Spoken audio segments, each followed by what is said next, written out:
Everybody, first of all, congrats Karthik, a great film. కారైకుడిలో shooting చేస్తాం mister Bachchan. So same production company కాబట్టి అక్కడ special show arrange చేశారు మాకు. ఈగల్ ఫస్ట్ హాఫ్ చూసి డీసెంట్గా ఉంది, బాగుంది అనుకున్నాను. సెకండ్ హాఫ్ చూసిన తర్వాత మైండ్ బ్లోయింగ్ అనిపించింది. Amazing film. అంటే ఇలాంటి పాయింట్ని ఇంత స్టైల్గా చెప్పడం అనేది మామూలు విషయం కాదు కార్తిక్. ఇదే కథ నాకు ఇచ్చి ఉంటే నేను ఇంత ఇంపాక్ట్గా తీసేవాడిని అయితే కాదనిపించింది ఆ సినిమా చూసినప్పుడు. Let me be honest with you.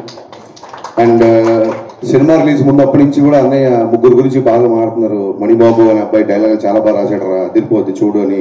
Manibabu congratulation, అప్పుడే మీరు సక్సెస్ఫుల్ రైట్ అనుకున్నాను. ఆ తర్వాత దేవ్ జాండ్, మీ పేరుని ప్రాక్టీస్ చేసినట్టు నా లైఫ్లో నేను చదువులో ప్రాక్టీస్ చేయాల. చూడండి ఈయన పేర్లు ఎప్పుడైనా జీ అంటే చూసారా, అలాగే దేవ్ జాండ్ పేర్లోనే మ్యూజిక్ ఉంది. ఇంకెవరి పేర్లో అంత మ్యూజిక్ లేదు. దేవ్ జాండ్ అంటేనే అది ఒక సౌండ్ వస్తుంది. ఎక్స్ట్రాడినరీ వర్క్ అండి. నేను పేరు మీ తెలుగు రాదేమో, అనవసరంగా తోడితే వేస్ట్ అయిపోతాం అనుకున్నాను. మీరు తెలుగు మాట అయితే చాలా రిలీఫ్ అనిపించింది నాకు. ఎక్స్ట్రాడినరీగా చేశారు, super work and congratulations. Long way to go. Karthik గురించి స్పెషల్గా మాట్లాడాలి, ఎందుకంటే తను నీ గురించి మాట్లాడడానికి ఒక చిన్న సందర్భం ఉంది, చెప్తాను నీకు. ట్రిపుల్ మీడియా ఫ్యాక్టరీతో అండ్ నేను ఇప్పుడు మిస్టర్ బచ్చన్ చేస్తున్నాను. ధమాకాకి ఈగిల్కి అసలు సంబంధం లేదు, మీరు చూసుంటారు. అలాగే ఈగిల్కి మిస్టర్ బచ్చన్కి ఏమాత్రం సంబంధం ఉండదు. 3 డిఫరెంట్ వైవిధ్యమైన సినిమాలు మా రవినయ్యకి అందించినందుకు మనస్ఫూర్తిగా నేను విశ్వప్రసాద్ గారికి కృతజ్ఞతలు చెప్పుకున్నాను. అలాగే మా వివేక్ గారికి థ్యాంక్ యూ సార్. డెఫినెట్గా దేవుడు మేలు చేస్తే, వెబ్సైట్లు అనుకూలిస్తే మనం కూడా హ్యాపీ పడదాం. ఒక ట్వీట్, నాకు సినిమా చూసిన తర్వాత, అంటే మేము షూటింగ్లో ఉన్నాం కదా, సినిమా చూడలేదు, నైట్ సినిమా చూసాం. అందరిలాగే నేను కూడా సోషల్ మీడియాలో ఏంటి సినిమా అని చూస్తుంటే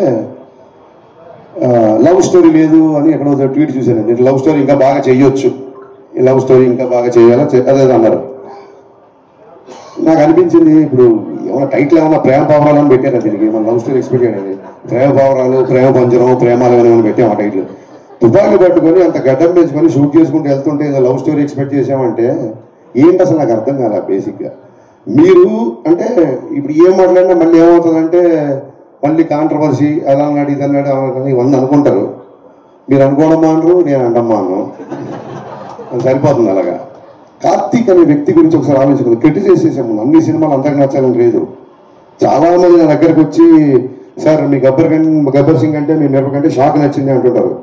ఏం మాట్లాడి నేను తెల్ల వయసులో నిలబడతా, నీలాంటి వాళ్ళు ఆ రోజు స్టేట్ అంతా ఉంటే బాగుండు అనుకుంటా. అన్ని సినిమాలు అందరికీ నచ్చాలని రూల్ లేదు.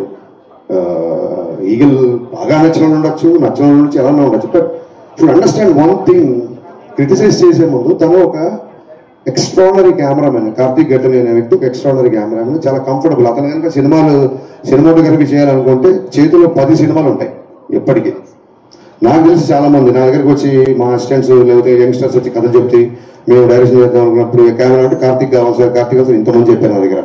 అతను చాలా కంఫర్టబుల్ పొజిషన్లో చాలా మంచి కెమెరామెన్గా పేరు సంపాదించుకొని అక్కడితో సంతృప్తి పడకుండా కష్టపడి డైరెక్టర్ అనే స్థాయికి వెళ్ళి మొత్తం ఒక మైండ్ బ్లోయింగ్ టేకింగ్తో ప్రపంచం అంతా మెచ్చుకున్నాక ఇవాళ ఒక సినిమా తీశాడు. ఆ సినిమా ఎంత కలెక్ట్ చేస్తుంది, ఎన్ని రికార్డులు కొడుతుంది పక్కకు పెట్టే ముందు ఆ వ్యక్తిని క్రిటిసైజ్ చేసే ముందు ఇతని జర్నీ ఏంటి, ఇతను ఎందుకు ఈ సినిమా తీశాడు అని ఒక క్షణమన్న మనం ఆలోచించాలి కదా.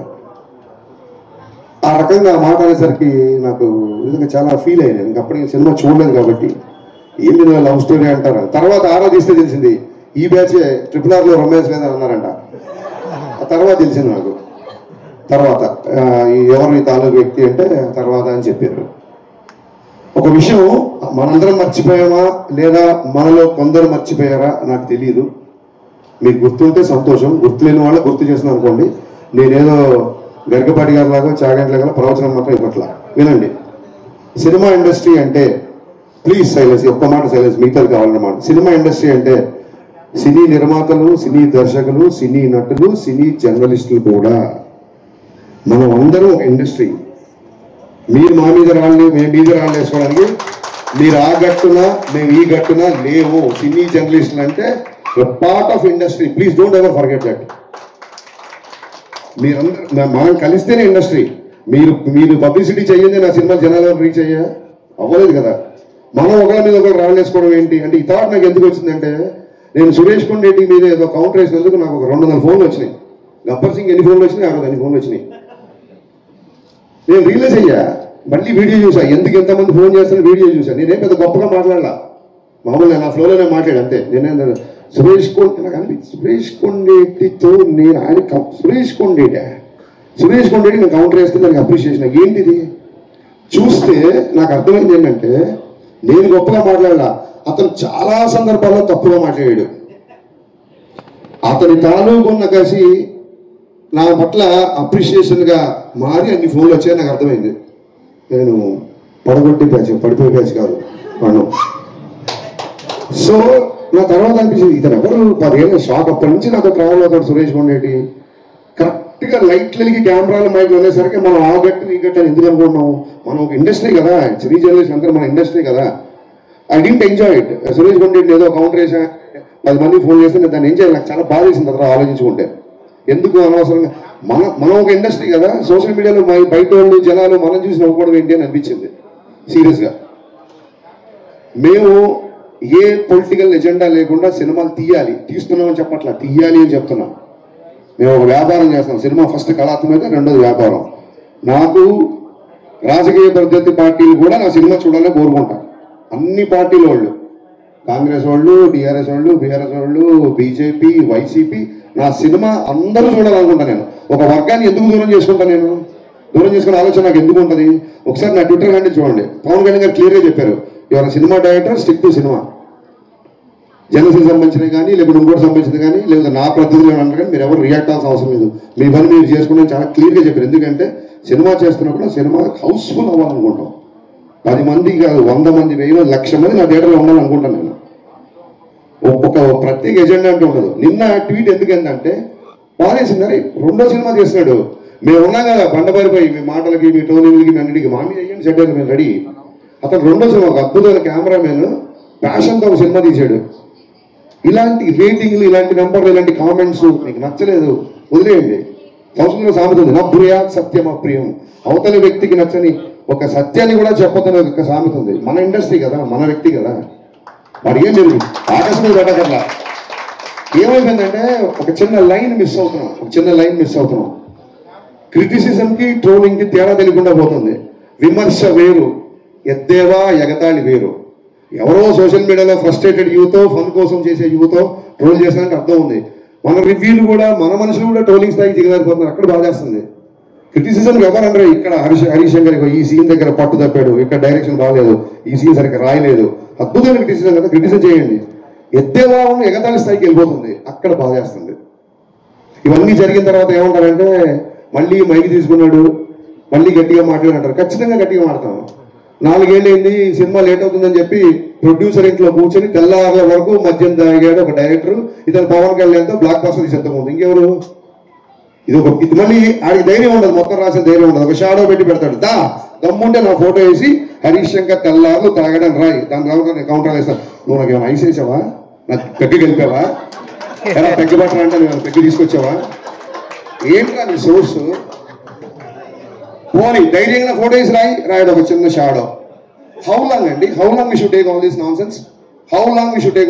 I'm asking. ఇప్పుడు ఏమంటారు? ఇంకా మళ్ళీ మొదలు, రేపొద్దు నీ సినిమా కూడా వస్తుంది కదా, నీది కూడా చేస్తావు కదా. మాటకు ముందు ఆ గ్యాప్ వచ్చింది. నేను ఇప్పుడు 2 సినిమాలు షూటింగ్ చేస్తున్నా, ఉస్తాద్ భగత్ సింగ్, మిస్టర్ బచ్చన్. అతి త్వరలో ఇంకో 2 పెద్ద హీరోలతో అనౌన్స్మెంట్ రాబోతున్నాయి, సినిమాలు చేయబోతున్నా. ఏంటి ప్రోగ్రెస్ రిపోర్టా? మా నాన్నలాగా మీరు నా స్కూల్లో ఫీజు కట్టారా? నేను ఏం చేస్తున్నా మీకు చూపించుకోవడానికి? 4 సంవత్సరాలు కుదరకపోతే నా 5 ఏళ్ళు కుదరదు. ఏంటి మీ ప్రాబ్లం ఏంటి? మీ ఇంటికి వచ్చి అడుగుతున్నానా? నా రెంట్ కట్టండి అన్నా, నన్ను కూడా చేయండి అను. సినిమా లేట్ ఉందని ఫస్ట్ ఇదా? నాకు తర్వాత అనిపిస్తుంది, ఎక్కడో చదివా, హరీష్ శంకర్ తాగిన మద్యం గురించి మాట్లాడడం కాదు.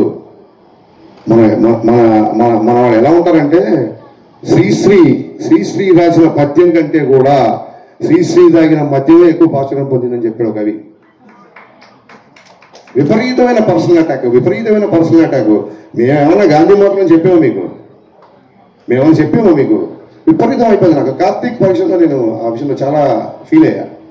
రేపు మన సినిమాలు వస్తున్నాయి, రేపు పొద్దున ఖచ్చితంగా పీపుల్ మీడియా ఫ్యాక్టరీ విశ్వప్రసాద్ చాలా ఓపెన్ చెప్పారు 100 సినిమాలు చేస్తానని. మేము అన్ని సినిమాలు చేస్తామో తెలియదు, ఎందుకంటే మీకు చూస్తున్నారు కదా 3 వేసి 2 వేసి అని పడుతుంది ఒక సినిమాకి.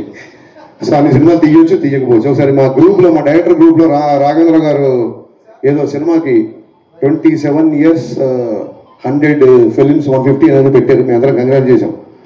నేను అన్నాను మేము 100 yearsలో 27 సినిమాలు తీసేసాము ఇప్పుడున్న పరిస్థితులు అని చెప్పాను. ఇక్కడ నెంబర్ ఆఫ్ సినిమాలు వస్తాయి మాలో విషయం ఉన్నంత వరకు మేము నిలబడతాం.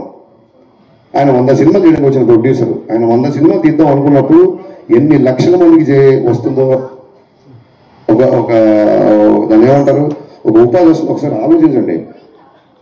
సేవ్ టైగర్స్ కాదు, సేవ్ ప్రొడ్యూసర్స్. మనం మీడియా అవ్వచ్చు, మీరు అవ్వచ్చు, మేము అవ్వచ్చు, మేము కంపల్సరీ కాపాడాలి. 100 సినిమాలు తీసేవాడిని 50 తర్వాత పంపించేశారు అనుకోండి, మనకే 50 సినిమాలు రెవెన్యూ పోయినట్టు. రేపు మీ సినిమాలు వస్తాయి, రాస్తారు, అది ఇది అంటారేమో. పర్టికులర్గా మళ్ళీ గుమ్మడిగా వెళ్తాం కానీ అందరూ పుస్తకాలు అనుకోకండి. పర్టికులర్గా సదరు వెబ్సైట్కి చెప్తున్నా, మీరు ఏమన్నా రాసుకోండి. ఎందుకంటే ఈ ట్రోలింగ్లు మీకు కొత్తనేమో. సినిమా పుట్టాక వెబ్సైట్లు పుట్టాక సినిమాలు పుట్టాక వెబ్సైట్లు పుట్టాయి. మేము ఇంట్లో నుంచి బయలుదేరి వచ్చే ముందు డైరెక్షన్ చేద్దాం ఉన్నప్పుడు ఫస్ట్ ట్రోలింగ్ స్టార్ట్ చేసింది మా అమ్మ, మా నాన్న. ఈ మొహానికి ఈయన పెద్ద డైరెక్టర్ అని. ఆ తర్వాత మా బంధువులు, మా ఫ్రెండ్స్, మా నేబర్స్, హరీష్ గారు పెద్ద స్పీల్బర్గ్ అంటారా, సినిమాలోకి వెళ్తానంటారా, ఈయన పెద్ద మంటరత్నం అంటారా అని చెప్పి అందరూ అన్నారు. ఈ ట్రోలింగ్ మాకేం కొత్త కాదు. ఇప్పుడు మీరు చేసే ట్రోలింగ్ అసలు అప్పుడు ఏమీ లేనప్పుడు ట్రోలింగ్ చేస్తున్నారు. ఈ ట్రోలింగ్ అన్నీ మాకు ఎప్పుడు అయిపోయినాయి. ఎందుకు ఫర్దర్గా కూడా మేము తీసుకుంటామంటే, నేనే కాదు, హీరో అవ్వచ్చు, హీరోయిన్ అవ్వచ్చు, అసిస్టెంట్ డైరెక్టర్ అవ్వచ్చు, మ్యూజిక్ డైరెక్టర్ అవ్వచ్చు, అన్నిటికీ తెగించే ఇక్కడికి వచ్చాం. Just I want to make it remind. మీరు అందరూ గుర్తుపెట్టుకోండి, అన్నిటికీ తెగించి ఎన్నో సౌఖ్యాలు సుఖాలు త్యజించి ఇక్కడికి వచ్చి నిలబడ్డాం. రేపొద్దున మళ్ళీ అటాక్ స్టార్ట్. నేను మళ్ళీ చెప్తున్నా, సినిమా ఇండస్ట్రీ అంటే సినీ జనరేషన్ అందరూ అని చెప్పి నేను స్పీచ్ స్టార్ట్ చేశాను. లేదు రేపొద్దున ఇలాగే పగబడతాం, ఇలాగే ఆర్టికల్ రాస్తాం అనుకుంటే, మీరు అభిమానించే వ్యక్తే ఒక జెస్చర్ చెప్పాడు. ఆ జెస్చర్ మీకు గుర్తు చేస్తున్నా, రాసుకోండి. Thank you.